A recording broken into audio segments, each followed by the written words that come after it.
Kayo aaral, nandiyan na MMDA. May pasasara ko sa DPM mo, may lagi na ako dito.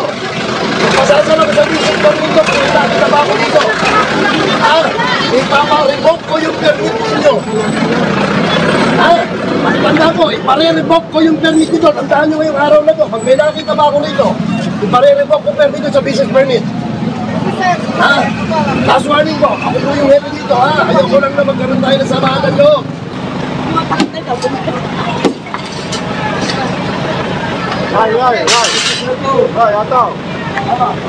Ay, pasagin mo na yung nasa pa.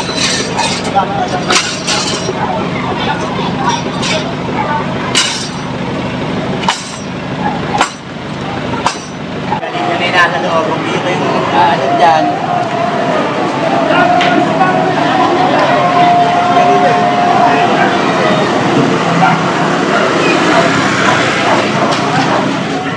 Kaliwat kanan na tinikita na ang ilang mga driver sa barangay Pinagbuhatan dahil sa isinagawang clearing operation ng mga otoridad.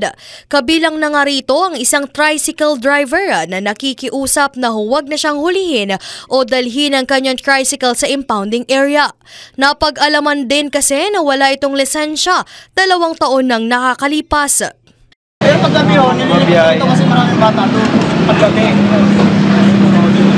Pero sa ako niya, bibiyay ka para makakuha ng pantubos. Sabi ko, kumukuha ka ng pantubos. Sir, hindi ako bibiyay. Pinagano ko lang ito sa asawa ko sa medical center sa trabaho. Maiiwan na naman ako. Saan din ang trabaho? Sa Rizal. Oo, nasa lang Rizal Medical Center. Sa Pineda. Garmon Saan ka nagamit? Ito yung pinakahatid mo. Ay, hindi na tayo paliwan ng wala nga pong pamasahe sir. Kulang na kulang utang. Boss, makinig ka muna ha. Kahit anong pilit na gawin natin dyan. Ikaw na mismo sabi, pinanghahatid mo sa Rizal Medical Center sa Pineda. Ang layo ng binabiyahe mo nang wala kang lisensya. Meron ka ng violation, sana nun pa lang tinubos mo yung pinalaki.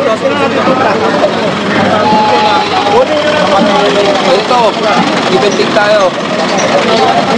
Ipang ko to. Pero, magpapagod ka sa Pasig para matapos yung violation mo at makapag-renew ka ng lisensya, saka mo kunin yung motor. Boss, kasi hindi ka pwede magmaneho ng walang lisensya. May lisensya siya eh. Ang anak ko. Eh, ikaw nag-aatid sa mga ko. Nagsabi ka din. Sabihin ang sasayad lang anak ko eh. Boss, baba ka na muna dyan. Pakiusap lang. Ako naman makikusap, baba ka na dyan.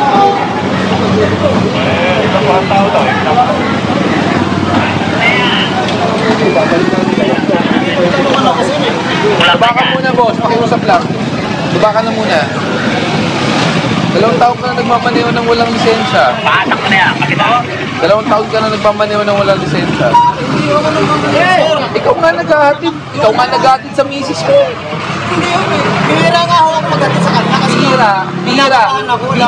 Pero ibig sabihin, nagmamaneho ka. Diba? Aminado tayo dyan. Bumaba ka na muna, kuya. Sige na, pakiusap. Bumaba ka na muna, pakiusap lang. Baka na lang namin dadali sa impounding ng DPM mo, hindi na sa impounding ng MMDA. Kasi 2 taon ka nung walang lisensya, ha? Hindi kasi pwedeng hindi ka namin, hindi kasi pwedeng pagbibigyan ka namin, tol. Yung may Thailand pala. Maging ang sasakyan ng Meralco ay hindi nakalusot sa clearing operation. Nakabalandra kasi ito sa kalsada ng barangay Pinagbuhatan. Ilang motorista rin ang nahirapang bitiwan ng kanilang lisensya dahil sa paglabag sa panuntunan. Pinaghahatak at pinagkukumpis din ang mga paninda ng ilang mga tendero-tendera dahil sa illegal nitong pwesto. Maging ang mga sobrang dingding na lumagpas sa kalsada ay tinibagan ng mga otoridad.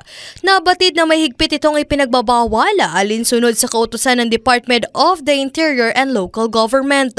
We have a joint operation and coordination with, of course, the local government of Pasig, with their local traffic bureau and ang ating MMDA dito po sa Pasig.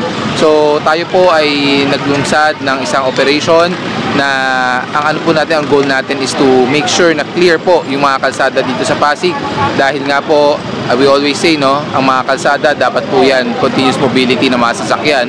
Then of course ang pedestrian po dapat po yan ay para sa mga tao, nilalakaran para meron pong safe passage, hindi lang po ang mga bata but also lalong-lalo po yung mga matatanda po natin na naglalakad po sa kalsada. Hindi lang naman po dahil merong request ang Pasig dito sa atin, no? But this is also part of our intensified clearing operation na talagang yun nga po ang goal natin is to make sure yung mga kalsada natin wala pong mga obstruction, dahil pag meron po mga naka-illegally park or mga illegal structures po, naantala ang flow ng traffic. So dyan po nagkakaproblema na nagkakaroon po tayong traffic jam at traffic congestion. Ayon sa mga otoridad, patuloy nilang pag-iigtingin ang clearing operation upang mas maging maayos ang daloy ng mga sasakyan, madaraanan ng mga tao ang kalsada at higit sa lahat ay walang sagabal.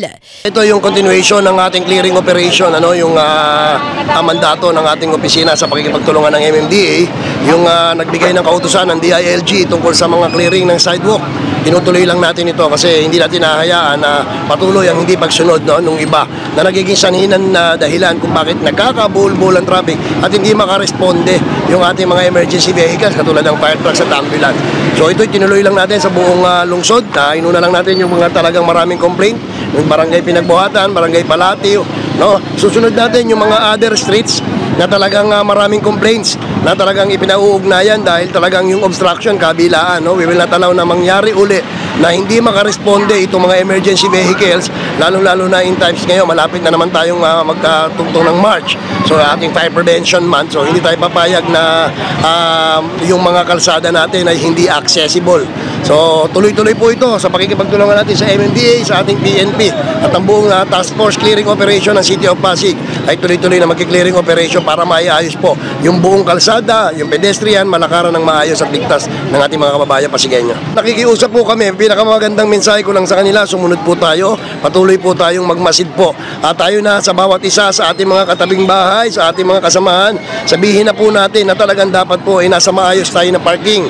Huwag tayong maglagay ng kahit anong harang po dito po sa sagabal sa kalsada, sa bangketa na pwedeng pagsimulan po ng mga emergency at maging sagabal po sa pagresponde. Kaya nakikiusap po kami mula sa lokal na pamahalaan ng Pasig po na sana po tayo makipagtulungan sa lokal na pamahalaan, sa ating national government, sa MMDA na maging ligtas po yung ating kalsada. Makipagtulungan po tayo para din po ito sa inyo. Sa kabila nito, hinimok ng Metropolitan Manila Development Authority, Action Line Division ng Pasig, maging ang Traffic and Parking Management Office ang Pasigueño na sumunod sa mga panuntunan upang hindi patawan ng parusa. Mula rito sa Barangay Pinagbuhatan, ako po si Jen Patrolya para sa latest ng iNews Pasig.